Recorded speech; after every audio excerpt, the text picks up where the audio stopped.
പാലക്കാട് കൊടുമ്പിൽ കാട്ടുപന്നി ചാടിയ അപകടത്തിൽ 3 പേർ മരിച്ചു, 2 പേർ ഗുരുതരാവസ്ഥയിൽ. പാലക്കാട് കൊടുമ്പ് കല്ലിങ്കൽ ജംഗ്ഷനിൽ നടന്ന ദാരുണമായ വാഹനാപകടത്തിൽ 3 പേർ മരിച്ചു, 2 പേർ ഗുരുതരാവസ്ഥയിൽ ചികിത്സയിലാണ്. ഇന്നലെ രാത്രി 10 മണിയോടെയാണ് ഈ ഭയാനകമായ അപകടം നടന്നത്. കാട്ടുപന്നി കുറുകെ ചാടിയതിനെ തുടർന്ന് നിയന്ത്രണം വിട്ട കാർ ഒരു മരത്തിൽ ഇടിച്ച ശേഷം സമീപത്തുള്ള പാടശേഖരത്തിലേക്ക് മറിഞ്ഞതാണ് അപകടത്തിന് കാരണമായത്. കാറിൽ സഞ്ചരിച്ച 5 പേരിൽ 3 പേർ അപകടസ്ഥലത്തുവച്ച് തന്നെ മരിച്ചു. മറ്റ് 2 പേരെ നാട്ടുകാർ ചേർന്ന് പാലക്കാട് മെഡിക്കൽ കോളേജിലേക്ക് മാറ്റിയെങ്കിലും അവരിൽ ഒരാളുടെ നില അതീവ ഗുരുതരമാണെന്ന് ആശുപത്രി അധികൃതർ അറിയിച്ചു. അപകടത്തിൽ മരിച്ചത് രോഹൻ രഞ്ജിത്ത്, രോഹൻ സന്തോഷ്, സനുഷ് എന്നിവർ ആണെന്ന് പോലീസ് സ്ഥിരീകരിച്ചു. നാട്ടുകാർ ഏറെ ബുദ്ധിമുട്ടിലാണ് മൃതദേഹങ്ങൾ വാഹനാവശിഷ്ടങ്ങളിൽ നിന്ന് പുറത്തെടുത്തത്.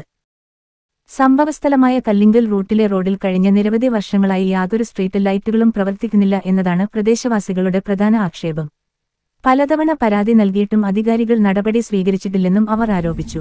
പാലക്കാട് പോലീസ് കേസെടുത്ത് അന്വേഷണം ആരംഭിച്ചിരിക്കുകയാണ്.